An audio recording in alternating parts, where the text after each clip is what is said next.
Welcome. Thank you for joining me.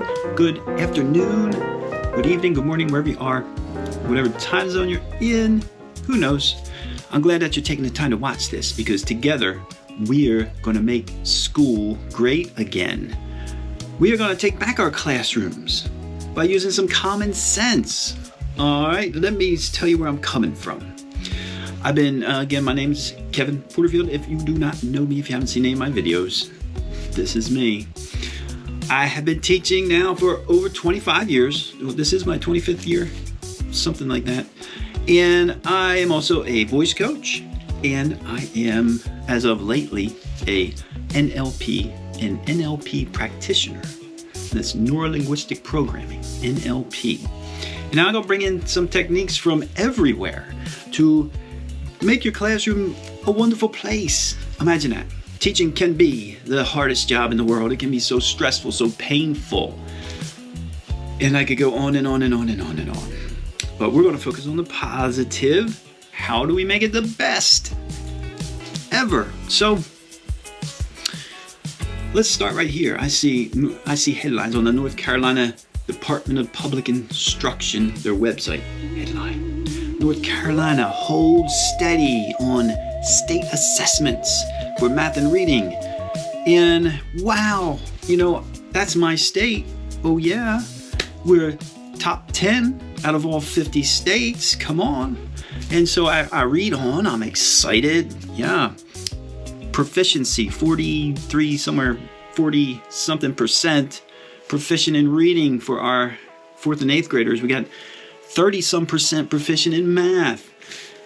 And we're celebrating that. And that means there's 40 other states, though, that's below that. So we're talking maybe 1 out of 3 students being proficient in reading and math. And when we say proficient, we're not talking mastery. Proficiency is just, I know I'm pretty good with most of the content for this grade level. And that's it. And we're talking only 1 in 3 students. 1 in 3 students. And if you're a teacher, there's lots of kids out there who just can't read. There's so many things going on. What are we going to do? We've been throwing millions of dollars after this for decades. What's changing? What's changing is we're getting excited about 30% proficiency. No. So I am here my mission is to spread the good news that we can make our classrooms wonderful again. We can get students to achieve growth. We can get all our students to achieve growth. Now, I'm not talking about the students who don't show up. We have a lot of students not a lot of students, but we always get a couple students with 30, 40, 60 absences, 80 absences in a school year where they're just barely showing up. The days that they are here, maybe it's a half a day, an hour. What are you going to do? I'm not talking about those kiddos. That's another video for another day. But we can do that. So we're focused on that 99% of students that are in your classroom. If I walked into your classroom and I looked around and looked at all your data and said, wow, every student in here is just excited about your class and every student in here is growing so much. Wouldn't that be awesome? And it is possible and it is easy. The thing is, us teachers, we shoot ourselves in the foot. Time and time again, we say things and we do things that push students away, that frustrate students and parents, and it's just human nature. I've done it. I'm the most guilty of us all. What are we going to do? I'm going to give you 3 takeaways here today. Game changers. Now, I'm just giving you 3 right here. I'm trying to keep these videos to 10 minutes or below. So I'm going to give you 3 of the most important things that you could do to see almost immediate changes. And I want to challenge you to a 30-day challenge too, so that you don't have to take my word for it.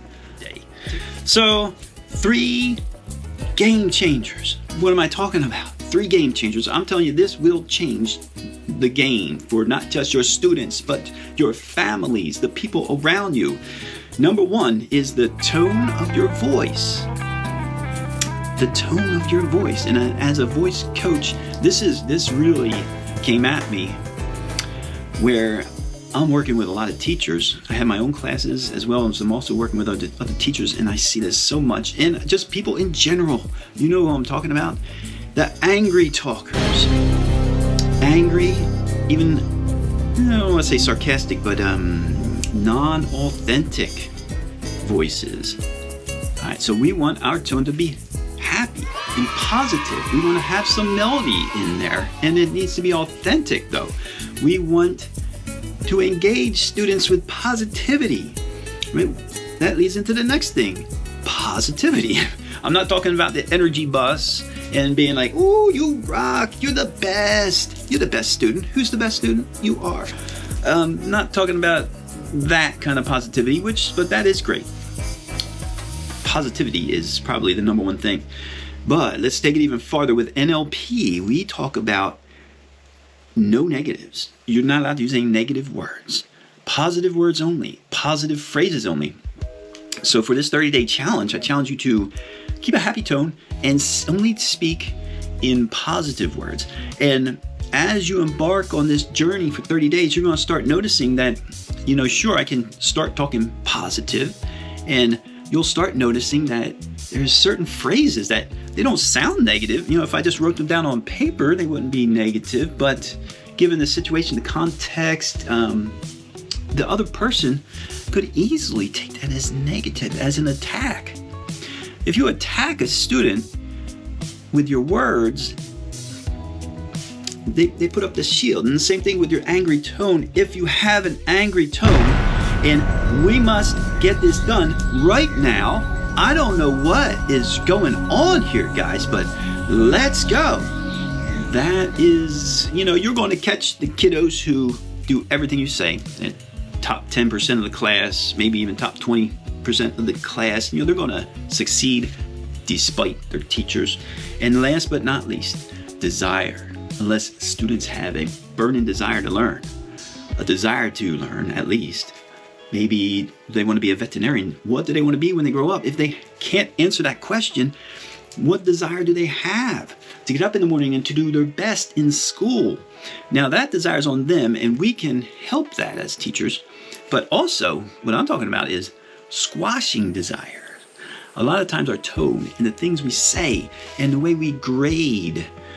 If a student spent a lot of time on an assignment and they get a 60, squash, dreams squashed. Oh, I'm so stupid. But school is a place of learning. Last point right here. Think about this. And of course, this is another video coming at you soon. Think about this. You're working hard in school. You're learning. Why are you getting a 60% on that? You are in school to learn. You're in school to grow.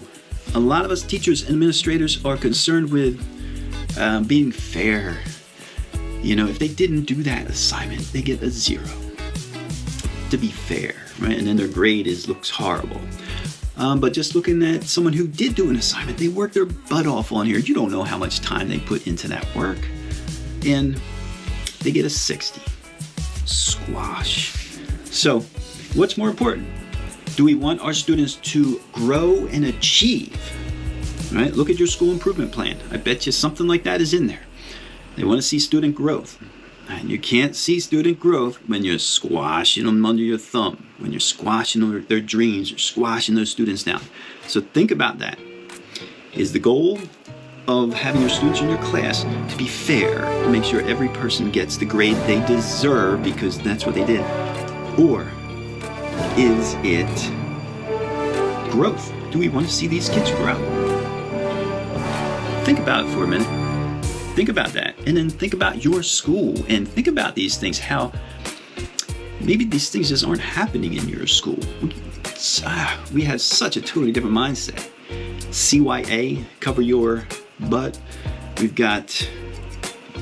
just don't want to go there. So join me. This is my crusade, my mission to be dream chasers and not dream squashers. click the like in the comments below, add some comments, and click that thumbs up if you're going to join me as a dream chaser, not a dream squasher. I'll see you guys, and thank you for your time. I'll see you on the next video.